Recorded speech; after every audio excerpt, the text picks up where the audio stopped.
좋습니다. 오늘 같이 교육은 개헌을 주제로 한다라고 지난번 교육 말미에도 말씀을 드렸었고 웹작업을 통해서도 오늘 주제에 대해서 좀 간략한 소개를 드렸었는데요. 개헌이 6월 동시 지방선거와 함께 좀 진행될 거라고 예상을 했으나 예상은 예상이었을 뿐 국회가 참 어지럽습니다. 요즘 뉴스에서 30대에 폭행을 당했다고 김성태 원내대표가 난리를 치고 있는데 연휴 기간에도 연일 관련 보도가 이어지더라고요. 이 국회가 어느 때쯤 정상화될지, 정상화 가능한 것인지 이런 의문도 많이 드는데요. 어쨌든 6월 동시 지방선거 개헌과는 함께 같이 가지 못하게 됐지만 우리에게는 여전히 중요한 과제가 아닐까 싶습니다. 그래서 오늘 특별히 비례민주주의 연대 공동대표시기도 하고 전 국민헌법 자문특별위원회 부위원장까지 하셨던 하승수 선생님을 모시고 개헌 끝나지 않았다, 우리의 과제는 무엇일까에 대해서 함께 이야기 나누고 공부해보는 시간 갖도록 하겠습니다. 강사님을 박수로 모셔주시면 감사하겠습니다. 네, 뵙게 돼서 반갑습니다. 사실은 올해 6월달 지방선거 때 개헌 국민투표 한다라고 많은 분들이 기대를 하고 있었는데 말씀하신 것처럼 지금은 무산이 된 상황이고요. 근데 사실은 개헌이라는 건 기득권을 가진 사람들은 별로 필요가 없습니다. 요즘에 대한항공 일가족의 갑질이 그죠? 이슈가 되고 있는데 그런 사람들은 개헌 안 해도 돼요. 선거 때도 이런 거 안 바꿔도 되고 개헌도 안 해도 됩니다. 사실 개헌이 필요한 이유는 지금 이 자리에 계신 우리 노동자들, 농민들, 장애인들 이런 분들이 개헌이 필요하다고 느끼고 있어요. 제가 얼마 전까지 대통령 직속 국민헌법 자문특별위원회라는 곳에서 활동을 했었는데요. 사실 저도 개헌이 필요하다고 생각해서 난생 처음으로 이제 그런 대통령 직속기구에 들어가서 활동을 했었습니다. 저는 참고로 문재인 이 정부하고 그렇게 친하지 않아요. 생각이 다른 점이 굉장히 많습니다. 제가 지향하는 가치나 이런 거하고는 좀 안 맞는 면이 많은데요. 그럼에도 불구하고 제가 국민헌법 자문특별위원회라는 데 들어갔던 이유는 개헌이 필요하기 때문에, 우리에게 필요하기 때문에 들어갔습니다. 개헌이 지금 안 됐는데 저는 개헌이 안 됐다고 해가지고 끝낼 일은 아니라고 보고요. 솔직히 말씀드리면 이번에 대통령이 개헌안 발의하고 했지만 실제로 노동운동이나 시민운동이나 농민운동에서 아주 주도적으로 그 과정에 개입하지는 못했습니다. 우리 내부의 어떤 공론화가 저는 좀 덜 돼 있었다라고 느끼고 있고요.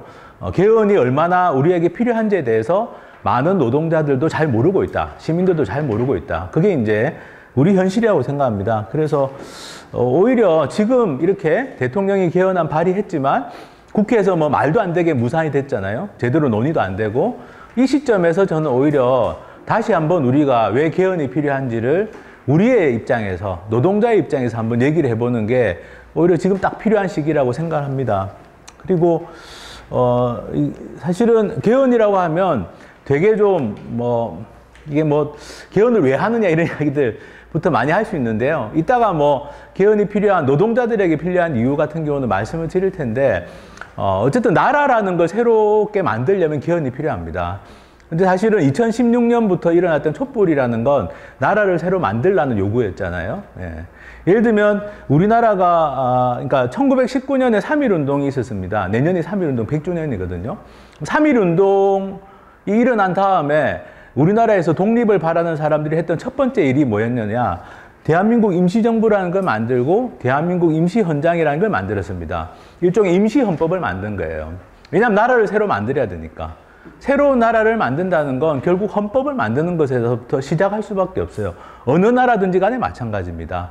그게 짧든 길든 문서를 하나 만들게 되는 거죠. 우리가 만들고 싶은 나라는 이런 나라다.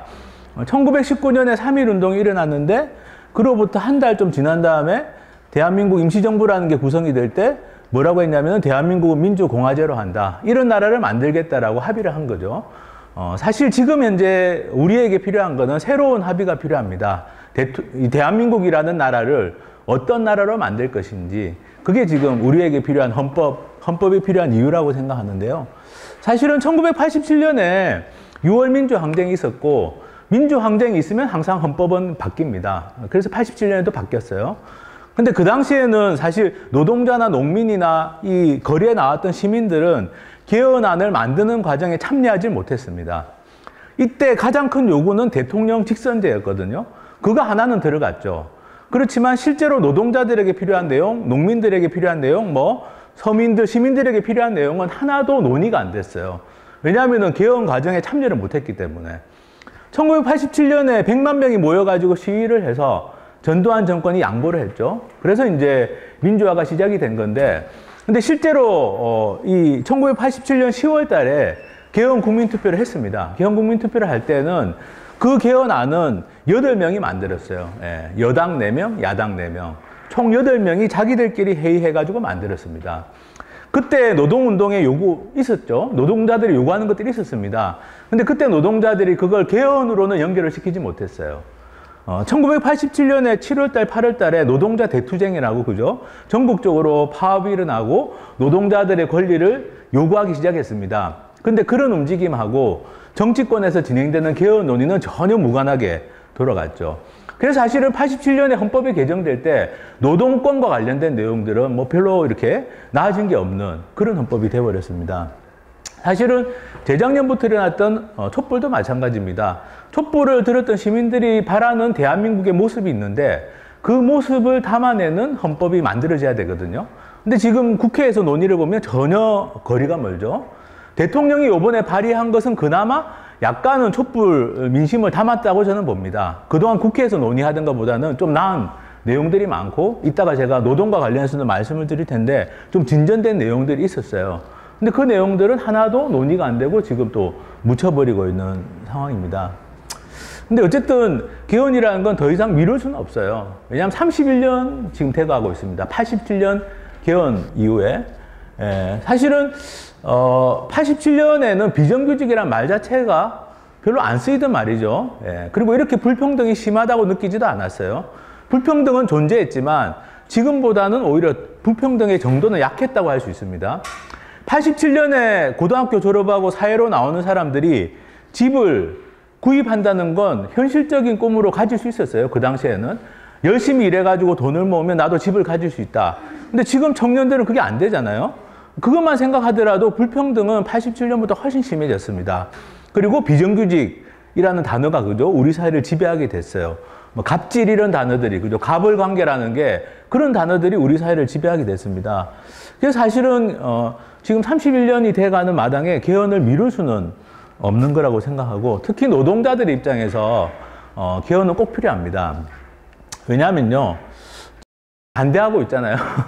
반대하고 있는데 개헌에 반대하는 핵심적인 이유 중에 하나가 노동상권 강화에 반대하는 거예요.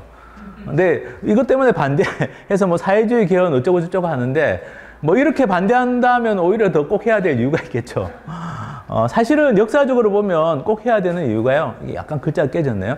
글자가 깨졌는데 뭐 꼭 해야 되는 이유는 1948년에 우리나라 최초의 재헌헌법, 그러니까 대한민국 임시정부가 만들었던 임시헌법 말고 정식헌법이 만들어졌습니다.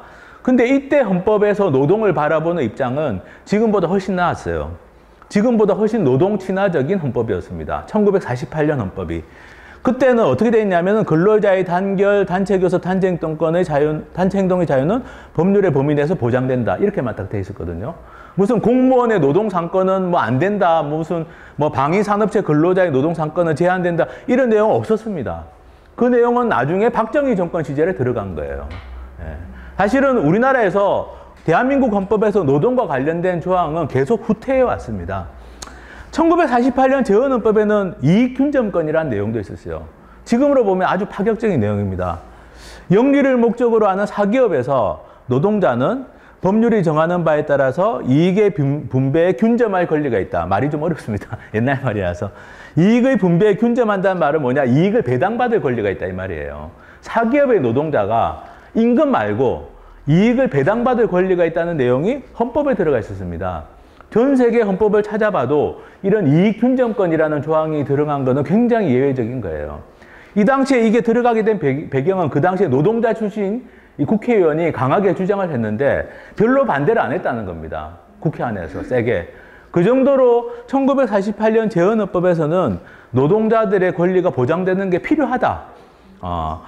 1948년은 나라를 세울 때 아닙니다. 나라를 이제 진짜 독립이 돼가지고 정말 이제 그 임시 헌법이 아니라 제대로 된 헌법을 만들고 정말 제대로 된 나라를 만들어 보자 이런 생각이 있었던 때거든요. 이때는 노동자를 바라보는 시각이 달랐던 겁니다. 지금보다 훨씬 나았던 거예요. 근데 그 이후의 과정은 뭐냐?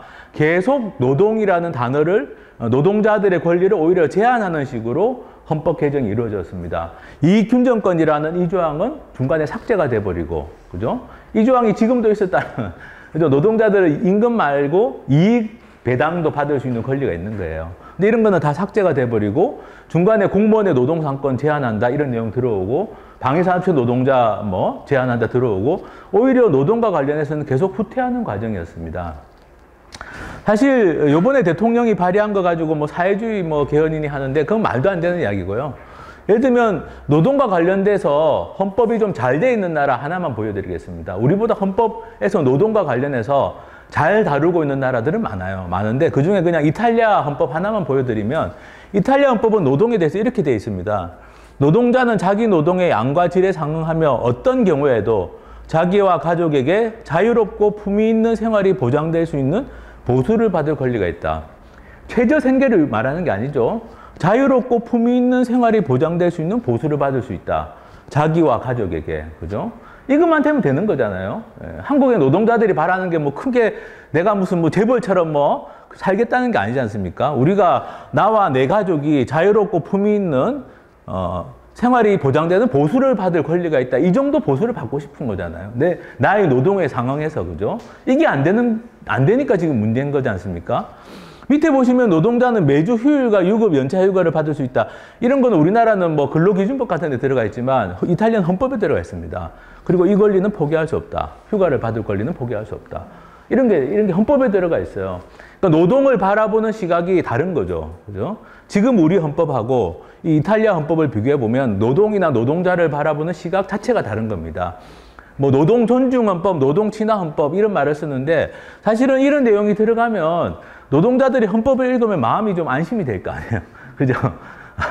이 나라는 그죠? 이 나라는 나와 내 가족에게 자유롭고 품위 있는 생활이 보장되는 이 급여 임금을 주는구나. 그죠? 나는 휴가를 헌법상 권리로서 보장받고 있고 휴가 받을 권리가 있고 이건 포기할 수 없는 권리구나. 그죠? 이탈리아 노동자들이 실제로 휴가를 많이 씁니다. 미국 사람이 이탈리아에 가보면 충격을 받는다고 하잖아요. 너무 휴가를 오래 가가지고. 예. 헌법에도 이렇게 보장이 되어 있으니까. 예. 사실은 우리가 이제 우리나라는 너무 노동에 대해서, 노동 자체에 대해서 굉장히 터부시하고, 그리고 이 헌법에서 노동을 바라보는 시각이 말씀드린 것처럼 군사 정권을 거치면서 굉장히 왜곡된 겁니다. 굉장히 왜곡되어 왔는데 다른 나라 헌법하고 비교해 보면 정말 큰 차이가 있죠. 그래서 이번에 대통령이 발의한 개헌안에는 노동과 관련해서는 상당히 진전된 내용이 좀 들어가 있었습니다. 저는 이게 촛불 민심이 원하는 거라고 생각해요. 사실은. 예. 뭐 자유한국당에서는 사회주의 개헌이라고 하지만 이게 사회주의 개헌이 아니라 사실은 1948년 재헌헌법의 정신으로 돌아가는 겁니다. 대한민국을 그러니까 독립시키기 위해서 노력했던 독립운동가들, 그 사람들이 사실 1948년 재헌헌법에 그 독립운동가들의 생각이 많이 들어가 있는 거거든요. 이 대한민국이라는 나라가 만들어진 최초의 생각으로 돌아가는 거라고 볼 수 있는데요. 예를 들면 이제 이번에 들어간 내용 중에 근로라는 용어를 노동으로 수정하게 되어 있습니다. 너무 당연한 거죠.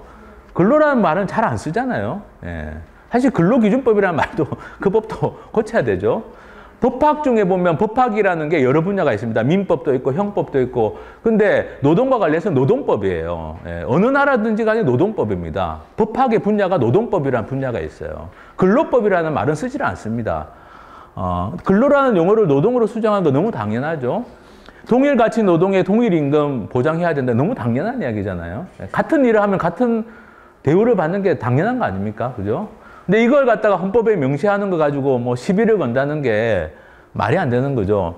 공무원의 노동상권 보장을 강화한다. 이것도 당연한 겁니다. 말씀드린 것처럼 박정희 정권 때 이걸 왜곡시켜서 넣은 거예요. 공무원도 노동상권이 있는 게 당연한데 박정희 정권 시절에 공무원은 원칙적으로 안 되는 걸로, 공무원의 노동상권은 원칙적으로 제한되는 걸로 넣은 게 박정희 정권 시절입니다. 그걸 없애야 되잖아요. 이것도 적폐입니다. 군사 독재가 난 적폐 중에 하나입니다. 주요 방위산업협 노동자 이것도 마찬가지고. 그리고 노동자들 단체 행동권 행사할 때 항상 논란이 되는 거 아시죠? 그죠? 이게 뭐 노동 조건의 개선을 위해서는 되는데, 근데 그게 아니라 좀 포괄적으로 노동자들과 관련된 법 제도를 개선하는 거, 그죠? 예를 들면 뭐 정리해고와 관련된 법 제도를 개선하기 위해서 파업을 한다. 그러면 항상 이게 단체 행동권 범위 안에 있냐 아니냐 가지고 논란이 됩니다. 그래서 이번에 그냥 노동 조건의 개선만이 아니라 권익을 보호하기 위하여 좀 포괄적으로 단체 행동권을 가진다. 뭐 이런 내용들도 들어가 있고요. 사실은 뭐 진전된 것들이 꽤 있습니다. 근로의 의무 삭제하고, 이건 뭐 너무 당연한 거죠. 지금 일자리가 없어서 난리인데 무슨 근로를 국가가 의무로 한다는 게 말이 안 되죠. 노동자와 사용자가 동등한 위치에서 노동 조건을 결정해야 된다. 이것도 너무 당연한 이야기입니다. 임신, 출산, 육아로 인한 차별 금지, 뭐 일과 생활을 균형 있게 할 수 있도록 해야 된다. 너무 당연한 거죠, 사실. 지금 여기 나오는 내용들은 사실 촛불 들었던 시민들, 노동자들이 최소한의 요구를 했던 거라고 생각합니다. 예. 지금 현재 저임금 불안정 노동을 하고 있는 노동자들이 최소한의 요구잖아요. 좀 인간답게 살 수 있는 보수를 보장받고, 그죠? 그리고 동일 가치 노동을 하면 동일 임금을 받고, 그리고 좀 이렇게 뭐 이런 차별이 사라지고 뭔가 좀 하여튼 노동자도 좀 동등하게, 그죠? 사용자들하고 협상도 하고 교섭도 할 수 있도록 하자. 너무 당연한 요구들입니다. 이런 내용들이 이번에 대통령이 발의한 개헌안에 담겼습니다. 그거는 대통령이 어쨌든 촛불 민심을 어느 정도는 반영해서 개헌안을 발의할 수밖에 없었다고 저는 보고요. 근데 이런 내용들이 국회에서는 전혀 논의가 안 되고 그냥 사장돼 버렸다는 게 이제 뭐 아쉬운 점이죠. 그리고 이제 이번에 대통령 발의 개헌안에 포함 안 된 내용들도 있습니다. 노동계에서 요구했던 것 중에 정당한 이유 없는 해고로부터 보호받을 권리라든지 정당한 이유가 없으면 기간의 정함이 없이 직접 고용해야 된다. 이런 내용들도 노동계 요구사항으로 있었어요. 근데 이 부분은 이제 대통령 개헌안에 반영이 안 됐습니다. 이건 좀 더 요구를 해야 될 사항이겠죠. 직접적으로 노동과 관련된 것 말고도 노동자들 입장에서 중요한 내용들도 많이 들어가 있어요. 예를 들면 사회보장권 같은 거. 지금 우리가 뭐 국민연금, 건강보험, 실업급여, 뭐 사회보장제도가 있긴 있죠. 근데 지금 헌법에서는 그게 권리로 보장 안 돼 있습니다. 지금 헌법에서는 명확하게 권리로 국민들이 사회보장을 받을 권리가 있다라고 명확하게 규정이 안 돼 있어요. 이번에 그걸 갖다가 명확하게 권리로 하자. 이런 것도 들어가 있고요. 안전권이라든지 주거권, 건강권, 이거 다 중요한 권리들입니다. 대한민국처럼 지금 위험 사회가 없잖아요.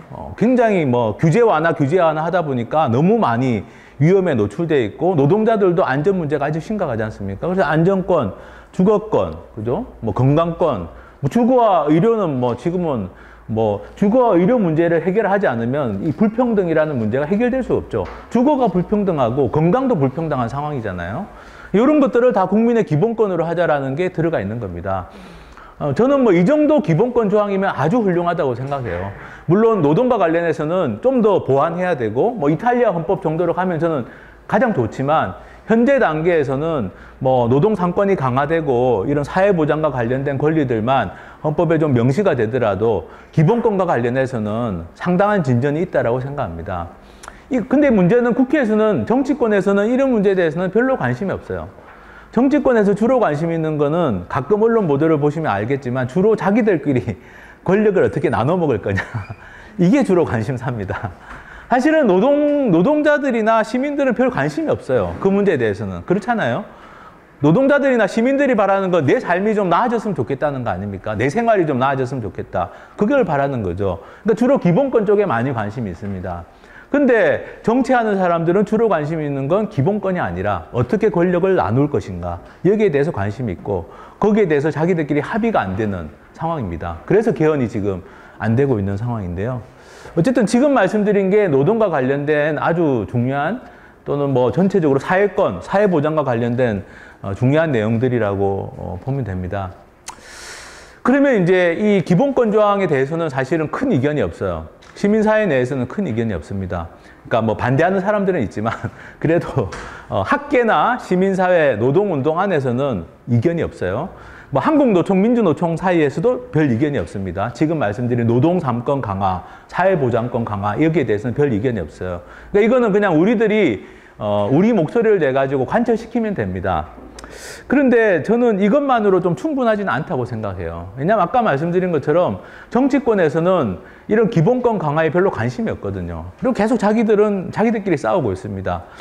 그래서 저는 이게 되기 위해서라도 또 하나 필요한 게 저는 정치개혁이라고 생각합니다. 정치가 바뀌어야 되는 거죠. 기본권이 강화되려고 하더라도 정치가 바뀌어야 됩니다. 그리고 이 문제가 풀리지 않으면 개헌이 현실적으로는 쉽지 않아요. 결국 정치 자체를 바꾸는 게 같이 논의될 수밖에 없습니다. 한 나라의 헌법은 크게 보면 두 영역으로 나눌 수 있어요. 두 가지로 나눌 수 있습니다. 내용을 보면 하나는 기본권 쪽입니다. 노동상권을 포함한 기본권 쪽. 하나는 정치와 관련된 조항들이에요. 권력을 어떻게 나누고 어떻게 행사할 거냐. 지금 우리나라 같은 경우는 사실 정치가 잘 안 되기 때문에 그나마 있는 헌법에 있는 기본권 조항도 실현이 안 됩니다. 그래서 제가 항상 강조드리는 건 노동자들이 그냥 노동상권 강화, 뭐 사회보장권 강화 여기에서만 머물러서는 안 된다라고 저는 봅니다. 그리고 정치권에서 자기들끼리 막 싸우고 있는데 사실 그게 우리 삶하고 무관하지 않아요. 그래서 이 내용을 좀 알긴 알아야 됩니다. 전 세계에서 기본권 조항이 대한민국보다 아주 잘 되는 나라들도 있어요. 근데 노동자들의 삶을 보면 형편없는 나라도 있습니다. 또 지금 현재 우리나라 헌법에도 인간다운 생활을 할 권리 같은 게 있잖아요. 근데 실제로는 실현이 안 되지 않습니까? 지금 대한민국 헌법에도 아까 말씀드린 것처럼 노동상권은 고칠 게 많지만 지금 헌법에도 모든 국민들은 인간다운 생활을 할 권리가 있다 이런 내용들이 있어요. 근데 그게 실현이 안 되잖아요. 지금 우리나라에서 인간답게 살고 싶어도 살지 못하는 사람들이 얼마나 많습니까? 그죠? 그래서 사실은 아름다운 기본권 조항만 가지고는 안 된다라는 거예요. 노동자나 농민들이 자기와 관련된 기본권 조항에만 관심을 가지면 그거는 실현도 될 수 없을 뿐만 아니라 개헌도 안 될 뿐만 아니라 저는 문제 해결이 안 된다고 봅니다. 전 세계에서 기본권이 가장 잘 되어 있는 헌법은 꼽으라면 저는 인도 헌법을 꼽습니다. 인도 아시죠? 인도. 그죠? 인도 헌법이 전 세계에서 좋은 내용은 다 따왔어요. 예. 굉장히 진보적인 지식인들이 인도 헌법을 만들었습니다. 노동자 경영 참가권도 인도 헌법에 들어가 있어요. 예. 대단하죠. 그 노동계 요구 사항인데 이번에 대통령 발의안에 빠졌는데 노동자 경영 참가권도 인도 헌법에 들어 있습니다. 근데 실제로 인도 노동자들의 삶은 좋지 못하거든요. 왜냐하면은 이게 기본권 조항만 잘 돼 있어도 결국에는 이게 정치라는 걸 통해서 실현이 돼야 됩니다. 그리고 정치인들은 계속 자기들 그 권력 가지고 싸우는데 오히려 우리는 우리의 권리, 정치와 관련된 우리의 권리를 어떻게 찾을 것이냐 이렇게 좀 생각을 좀 바꿀 필요가 있습니다. 무슨 이야기냐면은 이 어느 나라든지 간에 이 정치, 민주주의라는 거 할 때는 몇 가지 핵심적인 이 제도들이 있습니다. 근데 대한민국은 다 없는 편이에요. 예. 예를 들면 선거제도가 잘 돼 있어야지 노동자들의 권리가 잘 실현될 수 있습니다. 근데 선거제도가 우리나라 엉망이에요. 직접 민주주의가 돼 있으면 국회의원들이 잘못해도 중간에 파면시킬 수도 있습니다. 우리나라 국회의원들 다 싫어하잖아요. 만약에 국민소환제도라고 하죠. 국회의원을 중간에 파면시킬 수 있는 제도. 국민소환제도만 있다면 지금 국회의원들이 저렇게는 행동 못할 겁니다. 그죠? 지금 뭐 엉망이잖아요. 월급은 받는데 일을 안 하잖아요. 월급은 많이 받거든요. 연봉이 지금 세전으로 1억 5천입니다. 1억 5천. 국회의원 연봉이. 거기다가 보좌진, 그죠? 9명인가요? 보좌진 9명, 개인 보좌진 9명 붙여주죠. 그리고 연봉 말고도 지금 쓸 수 있는 돈이 또 1년에 뭐 4, 5천만 원은 뭐 자기 마음대로 쓸 수 있는 돈이 있어요. 거기다 또 후원금 1년에 3억씩 받을 수 있거든요. 후원금을, 개인 후원금으로. 그러니까 뭐, 국회의원이 되면 진짜 많은 것들을 누리고 있어요. 예. 근데 밥 한 끼 먹어도 자기 돈을 안 씁니다. 예. 진짜 국회의원들 뭐 안 그런 사람도 있지만 뭐 다수의 국회의원들은 밥 한 끼 먹어도 자기 돈을 먹지 않아요. 다 돈이 생기기 때문에. 근데 그런 사람들이 지금 일을 안 하고도 그냥 멀쩡하게 그냥 계속 국회의원 할 수 있습니다. 그래서 직접 민주주의가 필요하다. 국민소환제도 이런 게 필요하다는 얘기가 있죠. 그리고 지방분권에 대해서는 뭐 노동운동 내에서도 여러 가지 입장이 있을 걸로 저는 보는데 뭐 대체로 보면 지방분권도 필요하다고 봅니다. 근데 저는 오늘 이 세 가지 중에 가장 중요하다고 생각하는 선거제도에 대해서 조금 설명을 드리려고 해요. 왜냐하면 이게 이번 개헌의 핵심이기도 합니다. 이번에 대통령이 발의한 개헌안을 보면 뭐 이걸 집으로 비유하면 이렇게 그릴 수 있는데요. 민주주의라는 집이 있습니다. 대한민국도 이 민주주의라는 집에 따라서 설계를 한 건데 이번에 대통령이 발의한 안에는 요 집의 기초에 해당하는 게 선거제도인데요. 선거제도에 관한 내용이 들어가 있습니다. 이번에.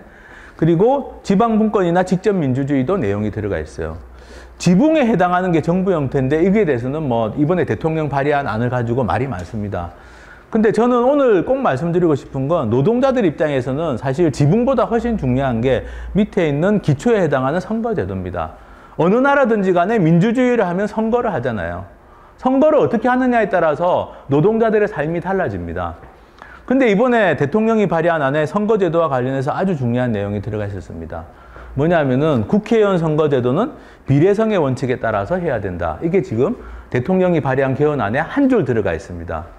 사실 저는 개인적으로 이거 한 줄 때문에 저도 아까 말씀드린 그 대통령 그 국민헌법 자문특위라는 데 참여를 했어요. 왜냐하면 이게 꼭 들어가야 되기 때문에. 근데 들어가 있습니다. 이번에 대통령이 발의한 안에. 내용은 간단합니다. 정당이 받은 득표율대로 국회의석을 나눠줘야 된다. 30% 받은 정당은 30% 주고 20% 받으면 20% 주고 10% 받은 정당은 10% 줘야 된다. 그거 한 줄 넣는 거예요. 근데 이 한 줄 들어가면 선거법을 바꿔야 됩니다. 그죠? 그리고 대통령 뽑을 때 결선투표제라는 걸 도입하는 걸로 돼 있어요. 결선투표제. 지금은 대통령 뽑을 때 한 번 투표하잖아요. 그래서 뭐 30%든 40%든 1등만 하면 당선됩니다. 굉장히 위험한 제도입니다. 예.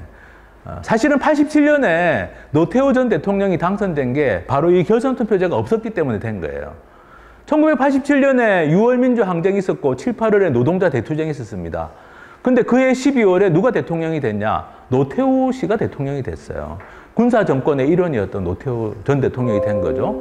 그때 노태우 전 대통령이 몇 퍼센트 받았냐? 36% 받아서 대통령이 됐습니다. 그 말은 반대로 하면 64%는 노태우 전 대통령을 찍지 않았어요. 근데 우리나라는 결선투표라는 제도가 없기 때문에 그냥 무조건 1등 하면 되는 겁니다. 30%든 심지어 20%대로도 1등만 하면 될 수 있어요. 그래서 노태우 전 대통령이 36% 받아서 대통령이 됐어요. 1987년에. 그때 만약에 다른 사람이 대통령이 됐다면, 그죠?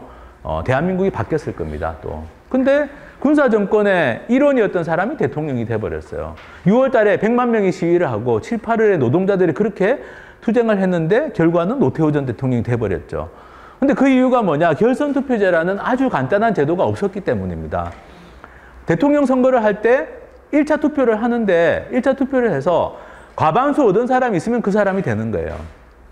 근데 과반수를 얻은 사람이 없을 때는 결선투표라는 걸 한 번 더 하는 게 결선투표제입니다. 50% 얻은 사람이 없을 때 1등, 2등만 골라서 한 번 더 투표를 하는 거예요. 1987년에 결선투표제라는 제도가 있었다면 노태우 전 대통령이 안 되고 김영삼, 김대중 두 분 중에 한 분이 됐을 겁니다. 근데 결선투표제가 없어서 안 된 거예요. 예. 근데 이 당시에 민주화가 되던 나라들 중에 결선투표제를 도입 안 한 나라가 없습니다. 예, 거의 없어요. 뭐 필리핀하고 대한민국 정도밖에 없었어요.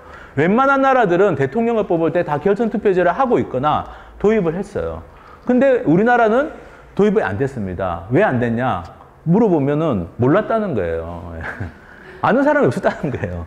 우리는 그냥 대통령을 직선으로 뽑으면 되는 건 줄 알았는데 대통령을 뽑을 때도 결선투표제라는 게 있냐 없냐에 따라서 결과가 달라진다. 누가 대통령이 되는가가 달라진다는 걸 아무도 모르는 겁니다. 국회의원 선거도 마찬가지예요. 지금은 비례대표제, 비례성 뭐 이런 말들을 쓰지만 그때는 몰랐어요. 87년에 우리 현실이 그랬습니다. 거리로 나왔던 시민들도 몰랐고 노동자들도 몰랐고 그 당시에 민주화운동 했던 사람들도 잘 몰랐어요. 아주 소수를 빼고는. 그래서 이게 안 된 겁니다. 근데 87년 이후에 30년 넘게 정치를 해왔는데 이게 안 돼 있으니까 선거 때마다 이상한 일이, 그죠? 87년에는 이 결선투표제가 없어서 노태우 전 대통령이 당선되는 일이 있었고 국회의원 선거는 비례성의 원칙이라는 게 없다 보니까 선거를 할 때마다 정당이 받은 표하고 의석이 안 맞습니다. 그리고 결국에는 노동자들의 입장을 그나마 대변할 수 있는 정당들이 받은 표보다 의석을 적게 가져가는 현상이 매번 반복되는. 그래서 민주화가 됐는데도 불구하고 노동자나 농민이나 뭐 영세 자영업자나 장애인이나 이런 사람들은 제대로 자신들을 대표할 수 있는 유력한 정당, 소수 정당이 아니라 유력한 정당을 가지지 못하는 상황이 30년 넘게 지속이 되어 온 겁니다. 근데 대체로 보면 민주주의를 제대로 한다는 나라들은 당연히 그렇잖아요. 노동자가 인구에서 다수 아닙니까? 그죠? 뭐 국회에 가보면 교수, 변호사, 뭐 기업가 출신들 무지하게 많거든요. 노동자 출신 국회의원들은 몇 명 안 돼요. 이유가 뭐냐? 이 선거제도 빼고는 설명할 수 없습니다. 만약에 받은 표대로 의석을 나눠준다면 노동자들은 노동자를 대표하는 정당을 찍겠죠. 그러면 당연히 그 정당이 유력한 정당이 됩니다. 그러면 자연스럽게 법을 통해 가지고 노동자들의 입장이 잘 대변될 수밖에 없어요. 법제도가 만들어지고. 이게 2016년에 총선을 한 결과입니다. 그 당시에 새누리당이나 더불어민주당은 받은 표보다 훨씬 많이 가져갔어요. 받은 표대로 하면 국회의원이 300명이잖아요. 300명이니까 33.5% 받으면 100명 정도 가져가야 되는데 122명을 가져갔습니다. 만약에 새누리당이 100명만 가져갔다면 지금 이렇게 어렵지는 않을 거예요. 국회 상황이. 정의당 같은 정당은 진보적인 정당이죠. 진보적인 정당은 7% 받았는데 국회의석은 6석밖에 못 가져가요. 300명의 7%면 원래 20석 이상 가져가야 되지 않습니까? 정의당만 그랬던 게 아니라 그 앞전에 민주노동당, 통합진보당 다 마찬가지였어요. 국회의원이 20명 넘지를 못했습니다. 근데 대한민국 국회는 20명이 넘어야지 힘을 쓸 수가 있어요. 원내 교섭단체라고 해서. 근데 받은 표대로 나눠 가졌다면 당연히 20명 넘었습니다. 근데 한 번도 20명을 넘지 못했죠. 그래서 이번에 무슨 민주평화당이랑 합쳐가지고 겨우 원내 교섭단체 만들었다고 하는데 어쨌든 이게 선거 때마다 반복되는 현상이에요. 노동자들의 입장을 그나마 좀 대변할 수 있는 정당들은 받은 표보다 의석을 적게 가져갈 수밖에 없는. 그런데 좀 전에 말씀드린 이 비례성의 원칙이라는 게 도입이 된다면 달라지는 거죠. 국회의원 선거제도가 비례성. 비례성이라는 말은 뭐냐? 정당이 받은 표에 비례해서 나눠 가져야 된다 이겁니다. 정당이 받은 표에 비례해서, 표에 따라서 나눠 가져야 된다, 의석을. 그러면 이제 확 바뀌는 거죠. 사실은 전 세계의 선거제도는 크게 보면 두 가지로 나눌 수 있습니다. 제가 우리나라는 좀 익숙치 않은데요. 그냥 간단한 이야기입니다. 복잡하게 생각하실 필요가 없습니다. 간단하게 보면은 승자 독식의 선거제도가 있어요. 우리가 가장 익숙한 제도. 굳이 대통령 발의 안에 비례성의 원칙이라는 걸 넣은 이유는 여기에서 벗어나기 위해서입니다. 승자 독식. 1등만 되는 거. 우리 너무 익숙하죠. 학교의 반장 선거도 1등만 되는 걸로 뽑잖아요. 진짜 나쁜 선거제도입니다. 2등, 3등, 4등 찍은 표는 사표가 돼요. 어릴 때부터 그걸 교육받는 거예요. 이게 당연하다라고. 승자 독식이 당연하다는 걸 교육받는 겁니다. 저는 전교조 선생님들한테 그런 반장 선거, 학생회장 선거부터 없애야 된다. 학생의 선거도 비례대표제를 바꿔야 된다. 저는 그렇게 주장하는데 이게 말이 안 되는 겁니다. 너무 익숙해지는 거예요. 요즘 노인회장도 경선으로 뽑는 경우가 있던데 노인회장 선거도 승자 독식이에요. 학생 때부터 죽을 때까지 다 승자 독식의 선거만 하는 겁니다. 국회의원도 대부분 이렇게 뽑잖아요. 지역구에서 1등 하는 사람이 됩니다. 2등, 3등, 4등 찍으면 다 사표. 그러니까 아까 보신 것처럼 이상한 결과가 나옵니다. 비례대표제라는 건 국회의석을 정당이 받은 득표율대로 나눠주는 거예요. 간단한 겁니다. 그리고 이 제도를 도입하자고 운동을 해서 따낸 거예요. 쟁취해낸 겁니다. 어느 나라든지 간에. 기득권 정당들은, 기득권을 가진 사람들은 절대로 비례대표제 안 하려고 합니다. 절대로 안 하려고 해요. 근데 쟁취해낸 거예요. 1900년에 벨기에가 이걸 쟁취해내고 이게 1920년대까지 쭉 확산됩니다. 노동운동의 요구사항이었어요. 유럽 노동운동이 1900년에서 1920년 사이에 이 정치권 또 사용자들하고 교섭을 할 때, 자본가들하고 교섭을 할 때 뭘 요구했냐면은 노동자들이 기본적으로 누려야 되는 최소한의 노동 조건들, 그죠? 임금 문제라든지 노동시간 문제, 이런 것도 요구했지만 다른 한편으로는 비례대표제라는 선거제도를 요구했습니다. 왜냐하면 이 제도가 도입돼야지 노동자들의 목소리가 정치에 반영될 수 있기 때문에. 그래서 1900년에서 1920년대 사이에 이 제도가 유럽 대륙에서는 확산이 돼요. 영국 같은 섬나라 빼고는 유럽 대륙은 대체로 이때 비례대표제로 바꿨습니다. 영국의 식민지였던 미국이나 또 영국의 또 다른 식민지였던 캐나다 이런 나라들만 지금 승자 독식의 선거를 유지하고 있는데 영국에서도 노동자들은 비례대표제를 요구하고 있어요. 근데 안 되고 있을 뿐이에요. 기득권이 반발해서. 근데 1900년에서 1920년대 사이에 유럽의 노동운동이 많은 나라에서 바꿨습니다. 선거제도를. 그래서 지금 현재 복지국가라는 게 만들어진 거예요. 지금 우리가 알고 있는 유럽에 있는 복지국가들은 다 그때 비례대표제로 선거제도를 바꾼 나라들이 많습니다. 대체로.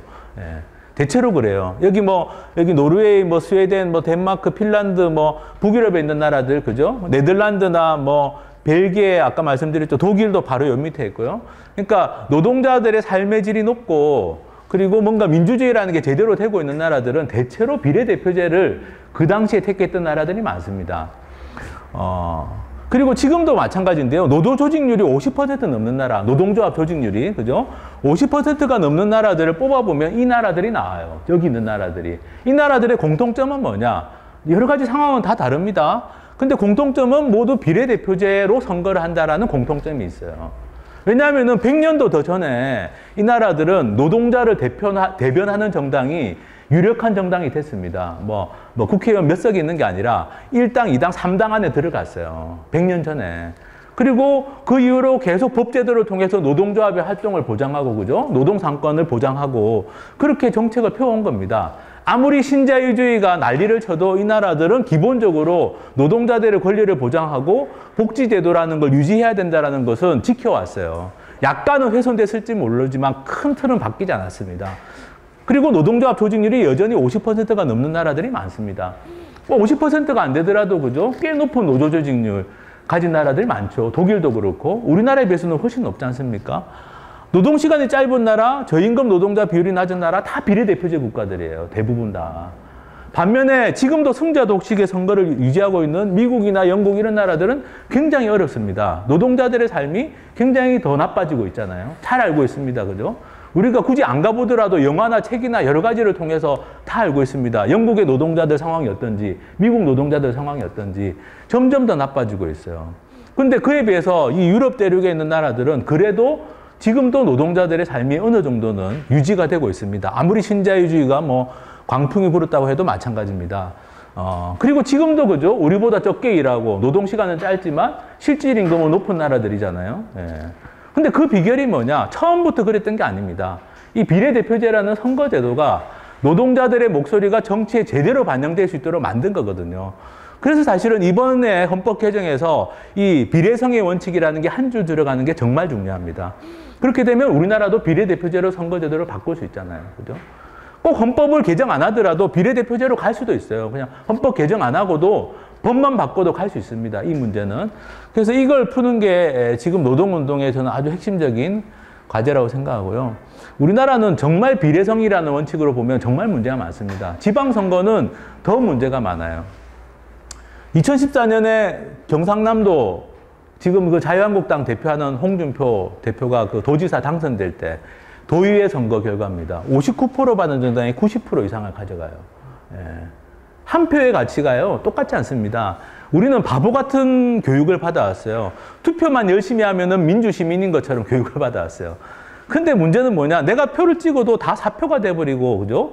표의 가치가 형편없게 돼버리잖아요. 이때 경상남도에서 통합진보당이 5% 이상 받았습니다. 많이 받은 거죠. 5% 이상 받은 거 쉬운 일이 아닙니다. 5% 이상 받았는데 0석, 그죠? 경상남도 도민들 중에 5%는 통합진보당을 찍었는데 그 표는 다 사표. 새정치민주연합을 찍은 표가 28%였는데 의석은 55명 중에 2명. 도의회 의석은 3.63%. 위에 있는 정당은 받은 표보다 많이 가져가고. 비례성이라는 게 완전히 깨진 거죠. 정당 득표율과 의석이 비례해야 된다는 게 비례성인데 전혀 비례하지 않잖아요. 그죠? 이런 식의 선거를 하고 있습니다. 지방의회도 이렇고 국회의원도 이렇고. 여기에서 벗어나는 게 비례성의 원칙인데요. 저는 어쨌든 이번 개헌에서 정치 제도와 관련해가지고 여러 가지 내용들이 있습니다. 선거제도 말고도 정부 형태라는 거, 대통령하고 국회 사이에 어떻게 권한을 나눌 거냐, 이것도 중요한 문제죠. 훨씬 중요한 문제는 선거제도 개혁입니다. 여기에 저는 노동자들의 삶은 달려있다고 봅니다. 지금 선거제도가 나쁜 나라들, 이 승자 독식을 유지하고 있는 나라들은 계속 문제가 생기고 있어요. 그리고 나머지 내용들, 직접 민주주의는 대체로 우리나라 국민들이 다 원하시는 거예요. 국회의원 중간에 소환할 수 있도록 하자, 파면시킬 수 있도록 하자, 다 원하죠. 국민 발안제 같은 거는 이게 찬반 논란은 있습니다. 이거는 국민들이 직접 서명해가지고 법률안이나 헌법 개정안을 낼 수 있는 거예요. 근데 이게 좋은 내용으로도 낼 수 있지만 나쁜 내용으로도 낼 수 있습니다. 내용에 제한이 없어요. 근데 우리나라 국민들은 워낙 지금 국회를 불신하기 때문에 국민소환제, 국민발안제 이런 거 다 원합니다. 이런 것도 이번에는 아마 들어갈 것 같고요. 지방분권 같은 경우는 지역민주하고 같이 가야 됩니다. 그죠? 지금 교육감 같은 경우도 진보 교육감이 지금은 많지만 사실은 예를 들어서 만약에 그죠? 어느 지역에서 완전히 이상한 사람이 교육감이 돼버리면 그 지역의 교육이 다 망가질 수가 있잖아요. 그죠? 지방분권이 된다는 건 교육감의 권한도 세지는 겁니다. 마찬가지로 시도지사 권한도 세지고. 근데 이상한 사람이 돼버리면 더 문제가 생길 수 있죠. 그래서 항상 지역 민주주의하고 지방분권은 같이 가야 됩니다. 그래서 지금 정치제도와 관련해서는 요 정도가 선거제도 개혁, 지방분권, 직접민주제, 정부 형태 이런 게 논의되고 있는데 제일 중요한 건 선거제도 개혁이다라고 저는 보고요. 이것은 노동자든 농민이든 영세자영업자든 모든 대한민국의 인구의 다수를 차지하는 사람들이 공통으로 관심을 가져야 되는 주제입니다. 지금 국회에 보면은 비정규직 노동자 출신 국회의원이 없잖아요. 그죠? 진짜 농민이라고 할 수 있는 사람 한 명 있습니다. 한 명, 농민 출신 국회의원. 영세자영업자 대표하는 국회의원 우리 본 적이 없잖아요. 그죠? 예. 장애인 대표하는 국회의원, 장애인 당사자인 사람은 있지만 그 양반은 지역구에서 된 사람이고 장애인을 대표할 수 있다라고 할 수 있는 국회의원은 없어요. 장애인계의 이야기입니다. 인구의 다수를 차지하는 사람들이 국회만 가면 없습니다. 그리고 이상하다고 하면 좀 그러네요. 네, 어쨌든 기득권을 가진 사람들이 주로 국회를 많이 차지하고 있죠. 이런 국회를 바꾸려면 사실은 이번에 이 선거제도 개혁 같은 게 굉장히 중요하다고 보고요. 그래서 사실은 이제 개헌의 내용은 설명드리면 대체로 다 공감대는 있으십니다. 노동상권을 포함한 기본권을 강화하자, 선거제도 개혁해가지고 정치를 좀 개혁하자, 바꿔보자 이런 것들은 대체로는 다 공감대가 있는데 문제는 이제 그러면 이게 어떻게 실현 가능할 거냐가 문제입니다. 어떻게 가능하냐.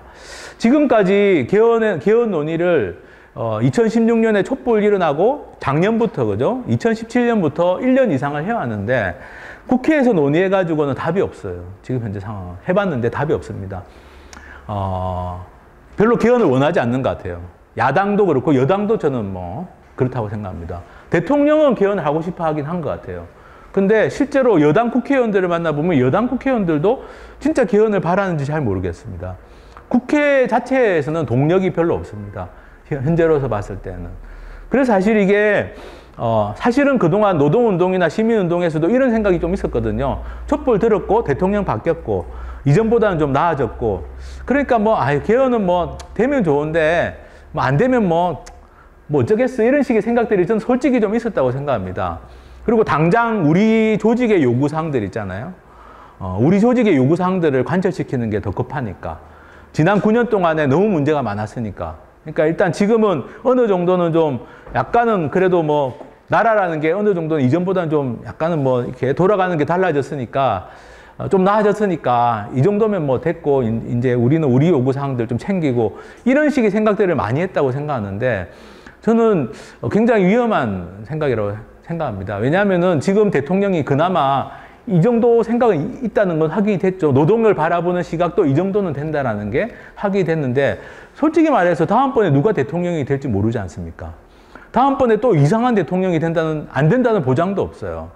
한국의 민주주의라는 게 촛불을 통해 가지고 약간은 회복이 됐지만 또 언제 어떻게 될지 모릅니다. 지금 이런 노동과 관련해 가지고 이전 정권보다는 조금 나아진 태도들을 보이고 있지만 또 다음 정권에 어떻게 될지 모르는 상황이죠. 저는 이 상황에 안주하다가는 시간만 흘러가고 결국에는 아무것도 안 되는 저는 그런 상황이 또 올 수 있다고 생각하고 그래서 저는 이번에 어쨌든 개헌은 모든 정당들이 안 하겠다고는 하지 않습니다. 공식적으로는 다 하겠다는 입장이에요. 언제 할 거냐 또 누가 어떻게 하게 만들 거냐 이 문제만 남았는데 저는 사실 지방선거 이번에 끝나고 나면 내년 한 3, 4월까지가 그래도 기회라고 생각합니다. 내년 4월 넘어가면 힘들어요.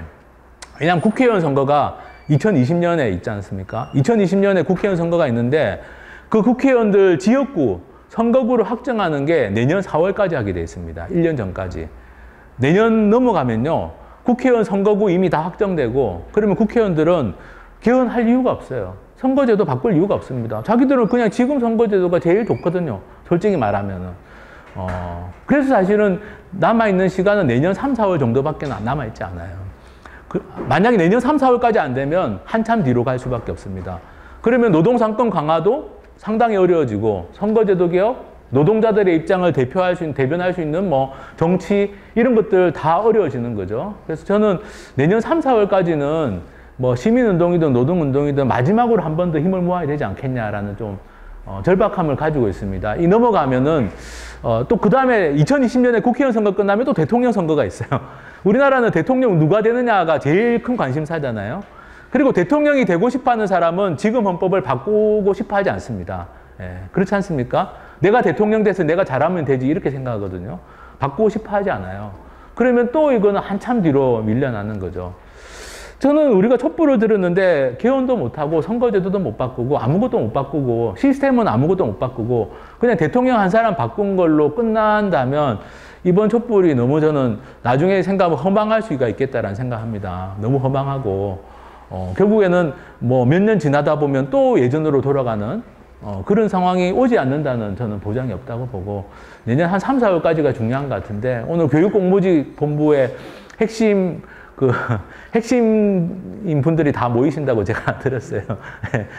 사실은 이렇게 풀뿌리에서 활동하고 계시잖아요. 학교 현장에서. 그죠? 정말 풀뿌리지 않습니까? 교육공무직 노조는 저도 아는 분들 중에 조합원들인데 정말 풀뿌리, 그죠? 학교 현장 밀착해 있는 분들이죠.